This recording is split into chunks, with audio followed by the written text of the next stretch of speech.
Hello everyone, welcome to all of you in exam Guru. दोस्तों, इस video में हम लोग एयरफोर्स वाई ग्रुप एग्जाम 2023 के लिए ज्योग्राफी का एक इंपॉर्टेंट सेशन कवर करने वाले हैं। आपके एग्जाम में ज्योग्राफी के 1 से 2 क्वेश्चंस हर एक शिफ्ट में देखने को मिलेगा।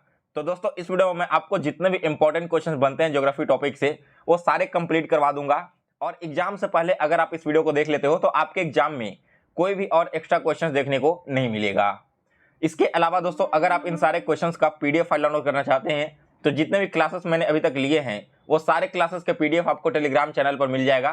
टेलीग्राम चैनल का लिंक मैंने इसी वीडियो के डिस्क्रिप्शन बॉक्स में डाल दिया है। वीडियो स्टार्ट करने से पहले दोस्तों एक छोटी सी इन्फॉर्मेशन है आप सभी के लिए। अगर आप इस बार वाई ग्रुप एग्जाम में अपीयर होने जा रहे हो और अभी तक आपका जीके एंड जीएस कंप्लीट नहीं हुआ है, सो गाइज लास्ट मोमेंट पर आप एक 40 पेज का ईबुक पढ़कर जाइए। इस ईबुक को पढ़ने के बाद आपको एग्जाम में एक भी नया क्वेश्चन देखने को नहीं मिलेगा और कहीं से भी और कुछ पढ़कर जाने की जरूरत नहीं पड़ेगी। इस ईबुक को परचेज करने के लिए आप मेरे व्हाट्सएप नंबर 9430042848 पर मैसेज कर देना। वहां पर आप पेमेंट करके स्क्रीनशॉट भेजोगे तो मैं आप सभी के साथ व्हाट्सएप पर ही ईबुक शेयर कर दूंगा। चलिए दोस्तों, अब आज का वीडियो स्टार्ट करते हैं। तो देखिए, आज का पहला क्वेश्चन है कि भारत का क्षेत्रफल कितना है। दोस्तों, भारत का क्षेत्रफल टोटल किलोमीटर में है 32,87,263 वर्ग किलोमीटर स्क्वायर। यहाँ पर जितने भी इंपॉर्टेंट क्वेश्चंस होंगे ना उसे मैं साथ ही में स्टार्ट करते चलूंगा, तो उसे आप लोग थोड़ा विशेष ध्यान देकर याद कर लेना। जैसे क्वेश्चन नंबर 2 है, भारत के साथ सबसे लंबा सीमा साझा कौन सा देश करता है। यह क्वेश्चन दोस्तों आपके एग्जाम के लिए बहुत इंपॉर्टेंट है। ऑलरेडी इस तरह के क्वेश्चन एग्जाम में पूछे भी गए हैं। सबसे लंबी सीमा साझा करता है दोस्तों बांग्लादेश के साथ में 4096 किलोमीटर का। और भारत का सबसे छोटा सीमा साझा करने वाला देश है दोस्तों अफगानिस्तान, जिसकी लंबाई टोटल 106 किलोमीटर है। तो आपको यहां पर डिस्टेंस याद नहीं रखना, केवल यह याद रखना है कि सबसे लंबी सीमा बांग्लादेश के साथ लगती है और सबसे छोटी सीमा अफगानिस्तान के साथ लगती है। इसके बाद चौथा क्वेश्चन है, भारत का दक्षिणतम बिंदु यानी कि भारत का साउदर्न मोस्ट पॉइंट कौन सा है। तो इस पॉइंट का नाम है दोस्तों इंदिरा पॉइंट, जो कि ग्रेट निकोबार द्वीप में स्थित है। इसके बाद अगला क्वेश्चन पूछा गया कि भारत का उत्तरम बिंदु कौन सा है यानी कि नॉर्दर्न पॉइंट कौन सा है। तो यह है दोस्तों इंदिरा कॉल, जो कि जम्मू कश्मीर में स्थित है। इसके बाद भारत का पूर्वी बिंदु यानी कि ईस्टर्न पॉइंट कौन सा है। यह है दोस्तों किविथू, स्थित है अरुणाचल प्रदेश राज्य में। और भारत का पश्चिमी बिंदु है गौर माता, जो कि गुजरात राज्य में स्थित है। इसके बाद अगला क्वेश्चन है दोस्तों 8 नंबर, भारत और चीन के बीच खींची गई रेखा का नाम क्या है। दोस्तों, भारत और चीन के बीच में जो रेखा खींची गई है इस रेखा का नाम है मैकमोहन रेखा। भारत और पाकिस्तान के बीच में जो रेखा खींची गई है इस रेखा का नाम है रेडक्लिफ रेखा। एक्चुअली में यहाँ पर सर रेडक्लिफ के द्वारा भारत और पाकिस्तान के बीच का लाइन ड्रॉ किया गया था, इसी वजह से इस लाइन का नाम भी पड़ गया था रेडक्लिफ रेखा।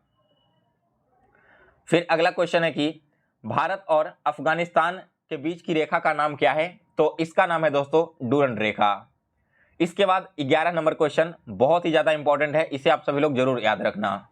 कर्क रेखा कौन कौन से राज्य से गुजरती है। दोस्तों, जो कर्क रेखा है वो टोटल 8 राज्यों से होकर गुजरती है। इन 8 राज्यों के नाम है गुजरात, राजस्थान, मध्य प्रदेश, छत्तीसगढ़, झारखंड, पश्चिम बंगाल, त्रिपुरा और मिजोरम। अब आपसे एग्जाम में जब क्वेश्चन पूछा जाएगा तो ऐसे पूछा जा सकता है कि इनमें से कौन से राज्य से कर्क रेखा गुजरती है या फिर इनमें से कौन से राज्य से कर्क रेखा नहीं गुजरती है। सो आप 8 राज्यों का नाम याद रखना, फिर आपके एग्जाम में क्वेश्चन जैसा भी आए आप उसके अनुसार यहां पर जवाब दे दोगे। इसके बाद अगला क्वेश्चन है 12 नंबर, क्षेत्रफल के अनुसार भारत का विश्व में कौन सा स्थान है। दोस्तों, in terms of area Bharat का विश्व में 7वां स्थान है। और अगर मैं बात करूं इसके टोटल कैपेसिटी की परसेंटेज में तो 2.43% टोटल कवर करता है पूरे वर्ल्ड का। इसके बाद दोस्तों एक और यहां पर इंपॉर्टेंट क्वेश्चन बनता है कि जनसंख्या के मामले में पहले नंबर पर कौन सा देश आता है। यह क्वेश्चन दोस्तों बहुत ही इंपॉर्टेंट है, क्योंकि हाल ही में चीन को पीछे छोड़कर भारत पहले नंबर पर आ गया है जनसंख्या के मामले में, जबकि चीन दूसरे नंबर पर और अमेरिका तीसरे नंबर पर आता है। तो यह क्वेश्चन आप लोग याद रखिए, अभी हाल ही का करंट अफेयर्स के क्वेश्चन है, तो आपके एग्जाम में पूछे जाने की बहुत ज्यादा संभावना है। इसके बाद देखिए, भारत का विस्तार उत्तर से लेकर अगर दक्षिण तक आप देखोगे, यानी कि भारत का इस प्रकार से जो मैप बना हुआ है, तो आप नॉर्थ से साउथ तक इसका डिस्टेंस देखोगे तो इसकी लंबाई थोड़ी ज्यादा है, 3214 किलोमीटर, और पूर्व से पश्चिम की ओर यानी कि अरुणाचल प्रदेश से लेकर गुजरात की ओर जो आप डिस्टेंस नापोगे तो यह थोड़ा सा कम आएगा, 2933 किलोमीटर। इसके बाद दोस्तों यह क्वेश्चन ऑलरेडी आपके एग्जाम में पूछा गया है, गारो खासी जयंतिया कहाँ पर पाए जाते हैं? तो दोस्तों ये सारे के सारे पाए जाते हैं मेघालय में। इसके बाद है अगला क्वेश्चन, नई जलोढ़ मिट्टी को क्या कहा जाता है? देखिए दोस्तों, नदी का पानी जो है ना वो अपने साथ में नई मिट्टी को बहा कर लाता है, तो इसी नई जलोढ़ मिट्टी को हम कहते हैं खादर। पुरानी जलोढ़ मिट्टी को क्या कहते हैं? दोस्तों जो पुरानी जलोढ़ मिट्टी होती है यानी कि पिछले साल जो बारिश के साथ में मिट्टी आई होगी ना, वो धीरे धीरे पुरानी होती चली जाती है, तो उन पुरानी मिट्टी को हम कहते हैं भांगर।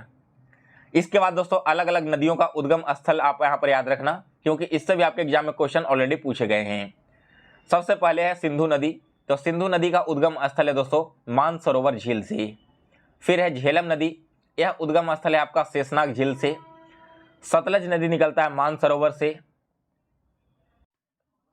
इसके बाद है दोस्तों गंगा नदी निकलती है गंगोत्री से। सोन नदी निकलता है अमरकंटक से। ब्रह्मपुत्र नदी निकलता है मानसरोवर से। गोदावरी नदी निकलती है नासिक से। कृष्णा नदी निकलती है महाबलेश्वर से। नर्मदा निकलती है अमरकंटक से, और कावेरी निकलती है ब्रह्मगिरी से। इसके बाद दोस्तों आपकी कुछ महत्वपूर्ण नदियां हैं जिनकी सहायक नदियों के बारे में आपको याद रखना है। तो सबसे पहले गंगा नदी की सहायक नदियां यानी कि ट्रिब्यूटरीज कौन कौन सी है? तो यह है दोस्तों यमुना, सोन, रामगंगा, गंडक और गोमती। यमुना नदी की मैं बात करूं तो यमुना नदी की यहाँ पर सहायक नदियां हैं बेतवा, हिंडन और चंबल। गोदावरी नदी की सहायक नदियां हैं इंद्रावती और पैनगंगा। कृष्णा नदी की सहायक नदियां हैं तुंगभद्रा और भीम नदी। नर्मदा की सहायक नदियां हैं अमरावती। सिंधु की है सतलज और गिलगित। ब्रह्मपुत्र का है दिबांग और लोहित, और चंबल का है शिप्रा नदी। इसके बाद अगला क्वेश्चन है 18 नंबर, गंगा नदी को बांग्लादेश में किस नाम से जाना जाता है? दोस्तों गंगा नदी को बांग्लादेश में पद्मा के नाम से जाना जाता है। ब्रह्मपुत्र नदी को बांग्लादेश में किस नाम से जाना जाता है? तो दोस्तों जब ब्रह्मपुत्र नदी बांग्लादेश में प्रवेश करती है तो यह जाना जाता है जमुना नदी के नाम से। अगला क्वेश्चन है कि दक्षिण भारत का गंगा किस नदी को कहा जाता है?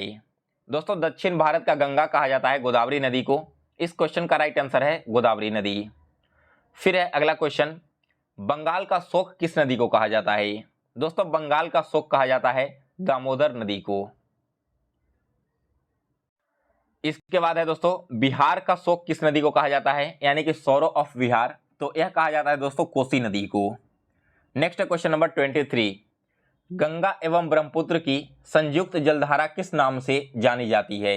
दोस्तों गंगा और ब्रह्मपुत्र की संयुक्त जलधारा जानी जाती है मेघना के नाम से। इसके बाद है अलकनंदा तथा भागीरथी का संगम कहाँ में होता है? इन दोनों नदियों का दोस्तों संगम होता है देवप्रयाग में। इसके बाद अगला क्वेश्चन है कि दक्षिण भारत की सबसे लंबी नदी का नाम क्या है? दोस्तों दक्षिण भारत की सबसे लंबी नदी का नाम है गोदावरी, इसीलिए दोस्तों इसे दक्षिण का गंगा भी कहा जाता है, क्योंकि आपने देखा होगा कि नॉर्दर्न पार्ट में जो इंडिया का उत्तरी भाग है जिसमें उत्तर प्रदेश, उत्तराखंड, बिहार वगैरह राज्य आ जाते हैं, वहां पर सबसे लंबी नदी कौन सी है? गंगा नदी है। उसी प्रकार से दक्षिण भारत में आपकी सबसे लंबी नदी है गोदावरी, और इसी वजह से इसे दक्षिण का गंगा के नाम से भी जाना जाता है।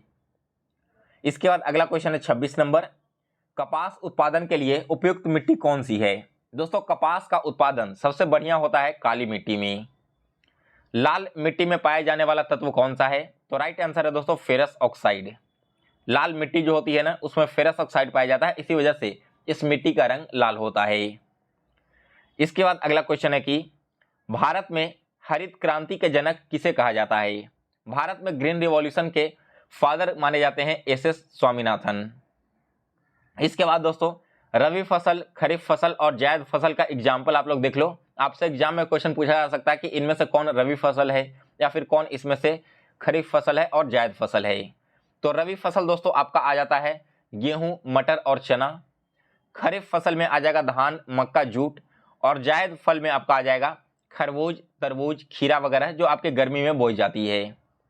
फिर इसके बाद 30 नंबर क्वेश्चन, हीराकुंड परियोजना किस नदी पर स्थित है? दोस्तों यह परियोजना स्थित है महानदी के ऊपर में। अगला क्वेश्चन है 31 नंबर, टिहरी बांध किस नदी के ऊपर में बना हुआ है? दोस्तों यह जो टिहरी बांध है यह बना हुआ है भागीरथी नदी के ऊपर में। कोयला का सर्वाधिक उत्पादन कौन सा देश करता है? कोयले के उत्पादन में पहले नंबर पर आता है दोस्तों चीन। कपास के उत्पादन में भारत का स्थान क्या है? दोस्तों कपास के उत्पादन में भारत का सेकंड रैंकिंग आता है। इसके बाद है सुनहरा रेशा किसे कहा जाता है? दोस्तों एक क्वेश्चन आपके एग्जाम में ऑलरेडी पूछा गया है और इस बार भी पूछे जाने की बहुत ज़्यादा संभावना है। जो सुनहरा रेशा है यानी कि गोल्डन फाइबर, यह कहा जाता है दोस्तों जूट को। इसके बाद अगला क्वेश्चन है 35 नंबर, भारत का सिलिकॉन सिटी कौन से शहर को कहा जाता है? दोस्तों भारत का सिलिकॉन सिटी है बेंगलुरु। इसके बाद अगला क्वेश्चन है, भारत का सबसे लंबा राजमार्ग कौन सा है? तो यहाँ पर देखिए टाइपिंग करने वाले ने थोड़ी सी टाइपिंग मिस्टेक कर दी है। यहाँ पर आपका राइट आंसर होना चाहिए NH44। अब एक्चुअली में NH44 को पहले NH7 के नाम से ही जाना जाता था और इसीलिए शायद टाइपिंग वाले ने यहाँ पर गलत लिख दिया, तो आप लोग इसे करेक्ट कर लेना। साथ ही में जिन लोगों ने ईबुक को परचेज कर रखा है ये वाला, तो आप सभी लोग भी अपने ईबुक में करेक्शन कर लेना। यहाँ पर NH44 होगा ना कि NH7। इसके बाद अगला क्वेश्चन है, अभ्रक का सबसे बड़ा भंडार कहाँ पर है? बॉक्साइट का सबसे बड़ा भंडार आपको बताना है, तो यह है दोस्तों भारत राज्य में स्थित। अगला क्वेश्चन है 38 नंबर, सूर्य का बाहरी हिस्सा क्या कहलाता है? दोस्तों सूर्य का जो बाहरी हिस्सा है उसे हम कहते हैं किरीट। ठीक है, क्या कहलाता है? तो उसे हम लोग किरीट कहते हैं। इसके बाद दोस्तों यहाँ पर आपका सबसे इंपॉर्टेंट पॉइंट आता है, क्योंकि इससे आपको किसी न किसी शिफ्ट में क्वेश्चन देखने को मिलेगा ही, और मिनिमम आप मान कर चलो कि पूरे एग्जाम में 2 से 3 क्वेश्चन तो जरूर पूछे जाएंगे। क्वेश्चन यहाँ पर क्या क्या पूछा जा सकते हैं वो देख लीजिए। तो देखिए, सौर मंडल का सबसे बड़ा ग्रह कौन सा है? यह दोस्तों आपका बृहस्पति ग्रह है, या ऑलरेडी 2 साल से एग्जाम में रिपीट हो रहा है। सौर मंडल का सबसे छोटा ग्रह कौन सा है? तो यह है दोस्तों आपका बुध ग्रह। पृथ्वी का बहन किसे कहते हैं, यानी कि अर्थ सिस्टर? तो यह कहा जाता है दोस्तों शुक्र ग्रह को। भोर या सांझ का तारा किसे कहते हैं? यह क्वेश्चन भी ऑलरेडी एयरफोर्स में पूछा जा चुका है। भोर या फिर सांझ का तारा कहा जाता है दोस्तों शुक्र ग्रह को। सबसे चमकीला ग्रह कौन सा है? तो यह है दोस्तों शुक्र ग्रह, और यह भी ऑलरेडी आपके पिछले साल एयरफोर्स एग्जाम में पूछा गया था। इसके बाद दोस्तों लाल ग्रह किसे कहा जाता है? तो लाल ग्रह कहा जाता है मंगल ग्रह को। यह क्वेश्चन 2020 में एयरफोर्स एग्जाम में पूछा गया है। मंगल ग्रह के उपग्रह कौन कौन से हैं? तो इसके 2 उपग्रह हैं दोस्तों, एक है फोबोस और एक है डिमोस। यह क्वेश्चन दोस्तों आपका 2018 के एग्जाम में पूछा गया था, जब पहली बार एयरफोर्स का एग्जाम स्टार्ट हुआ था तब। किस ग्रह में वलय पाए जाते हैं, यानी कि रिंग्स पाए जाते हैं? तो यह पाया जाता है दोस्तों शनि ग्रह में। यह क्वेश्चन भी ऑलरेडी 2021 या फिर 2022 में पूछा गया है। फिर इसके बाद है सबसे ठंडा ग्रह कौन सा है? तो राइट आंसर है दोस्तों वरुण ग्रह। जो वरुण ग्रह है ना वो सबसे ठंडा ग्रह है, और यह क्वेश्चन जहां तक मुझे याद है कि जनवरी 2023 वाले एग्जाम में पूछा गया था, या फिर शायद अग्निवीर का पहली बार जब स्कीम आया था ना तब यह क्वेश्चन आपके एग्जाम में आया था। इसके बाद आगे बढ़ते हैं अगले क्वेश्चन की ओर। तो नेक्स्ट क्वेश्चन है कि दिन और रात बराबर कब होते हैं? दोस्तों 21 मार्च और 23 सितंबर 2 ऐसा दिन है पूरे साल में जब आपका दिन और रात दोनों इक्वल होगा, यानी कि दोनों 12-12 घंटे के यहाँ पर होंगे। इसके बाद अगला क्वेश्चन 41 नंबर, जब सूर्य और पृथ्वी के बीच में चंद्रमा आ जाए तब क्या होता है? देखिए ये यहाँ पर आपका सन है, ठीक है ना, और यहाँ पर क्या है पृथ्वी है। अगर इन दोनों के बीच में चंद्रमा आ जाएगा ना तो पृथ्वी से सूर्य तो दिखेगा नहीं, बीच में इसकी रोशनी को रोकेगा कौन? चंद्रमा। तो इस कंडीशन में सूर्य ग्रहण लगेगा, यानी कि जब सूर्य और पृथ्वी के बीच में चंद्रमा आ जाए तब सूर्य ग्रहण लगेगा, और जब पृथ्वी चंद्रमा और सूर्य के बीच में आ जाए तब आपका क्या लगेगा? चंद्र ग्रहण लगेगा। जैसे ये सूर्य है, ये चंद्रमा है, अब अगर पृथ्वी यहाँ पर आ गया तो इधर से क्या हो जाएगा? चंद्र ग्रहण लग जाएगा। तो यहाँ पर आप लोग ये दोनों फैक्ट को याद रखना। इसके बाद दोस्तों पृथ्वी का जो बाहरी भाग है ना इसे हम भूपटल के नाम से जानते हैं। जिन लोगों ने यह ई बुक परचेज कर रखा है तो आपको ये सारे क्वेश्चंस हिंदी के साथ साथ इंग्लिश लैंग्वेज में मिल गए होंगे। जिनको हिंदी में समझने में प्रॉब्लम हो रही है आप सभी लोग इंग्लिश से ही अपना याद कर लेना।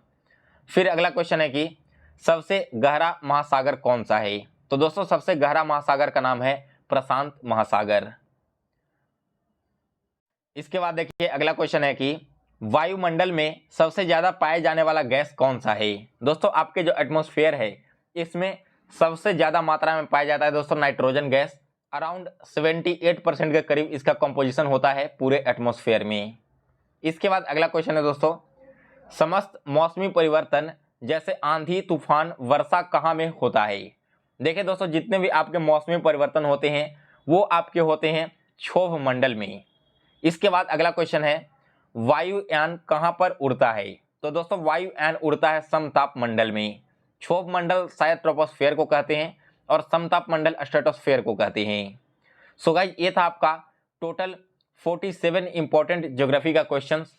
मैं उम्मीद करता हूं कि आपके एग्जाम में इन सारे क्वेश्चंस के अलावा एक भी एक्स्ट्रा क्वेश्चन ज्योग्राफी के देखने को आपको नहीं मिलेगा। और अगर आपने आज का वीडियो पूरा देख लिया है तो एक बार फिर से इसका रिवीजन कर लेना, आपके माइंड में सारे क्वेश्चन फिट हो जाएंगे। इसके अलावा दोस्तों अगर आप इस पूरे ईबुक को परचेज करना चाहते हो तो इस ईबुक को परचेज करने के लिए आप मेरे व्हाट्सएप नंबर पर मैसेज कर देना। मेरा व्हाट्सएप नंबर है 9430042848। वहाँ पर आप पेमेंट करके स्क्रीनशॉट भेजोगे तो मैं यह ईबुक आप सभी के साथ शेयर कर दूंगा। इसमें दोस्तों टोटल 40 पेजेज हिंदी में है और 40 पेजेज इंग्लिश में।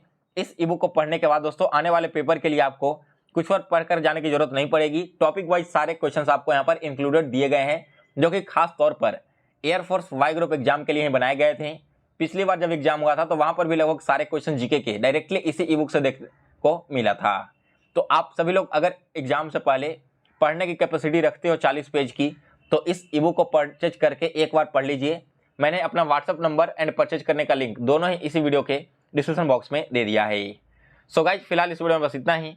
अगर आपको आज का वीडियो पसंद आया हो तो इसे लाइक और शेयर करें और इसी तरह के वीडियोज आगे फ्यूचर में भी देखने के लिए दोस्तों चैनल को सब्सक्राइब कर इसके बेल नोटिफिकेशन को ऑन कर लें। मिलते हैं दोस्तों फिर से एक नए वीडियो में, तब तक के लिए जय हिंद जय भारत।